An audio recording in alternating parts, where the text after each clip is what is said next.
Voter খুঁজে পাওয়া যায়নি, নোটিশ টাঙিয়ে জানিয়ে দিলেন বিএলও। চাঁদদানি বিধানসভার ঘটনা, প্রায় 55 জন ভোটারকে খুঁজে পাননি বিএলও। 55 জন ভোটারকে খুঁজে পাননি বিএলও। ইতিমধ্যেই এই অভিযোগ সামনে আসছে। নোটিশ টাঙিয়ে জানিয়ে দেওয়া হয়েছে বিএলওর তরফে। ভোটার খুঁজে পাওয়া যায়নি, নোটিশ টাঙিয়ে জানিয়ে দিল বিএলও। 55 জন ভোটার চাঁদদানি বিধানসভায়, সেখানে প্রায় 55 জন ভোটারকে খুঁজে পাওয়া যায়নি।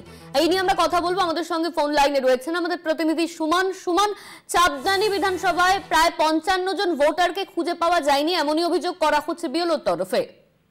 হ্যাঁ দেখো, যেটা জানা গেছে যে বিএলও কিন্তু এই ব্যাপারে নোটিশও টাঙিয়ে দিয়েছে এলাকায়। আর যেটা জানা গেছে যে দুটো ওয়ার্ড চাঁদদানি বিধানসভার 111 নম্বর বুথের 25 জন এবং 112 নম্বর বুথের 30 জন ভোটারকে কিন্তু ওখানে চিহ্নিত করতে পারেনি, এবং চিহ্নিত করতে না পেরে কিন্তু নোটিশ ছাটিয়ে দিয়েছে বিএলও। যেটা এছাড়াও কিন্তু শুধু 55 জনই নয়, বৈদ্যবাটি পুরসভার 22 নম্বর ওয়ার্ডের দুটি বুথেও কিন্তু এরকম এনুমারেশন ফর্ম বিলি করতে গিয়ে বেশ কিছু ভোটারকে খুঁজে পায়নি বলে জানিয়েছে বিএলওরা।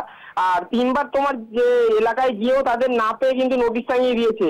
আর নির্বাচন কমিশনের নির্দেশ অনুযায়ী কোনো ভোটারকে খুঁজে না পেলে সেই এলাকায় কিন্তু পাবলিক নোটিশ দেওয়ার কথা, আর সেই মতোই তারা কাজ করেছে। এলাকার বাসিন্দারা কিন্তু এই ঘটনা জানার পরে যেটা জানিয়েছে যে যদি তারা এলাকার ভোটার হতো তাহলে হয়তো এলাকায় থাকতো বা তাদের আত্মীয় পরিজনরাও থাকতো, কিন্তু এখানে কিন্তু বিএলআর কাউকে কিন্তু খুঁজে পায়নি।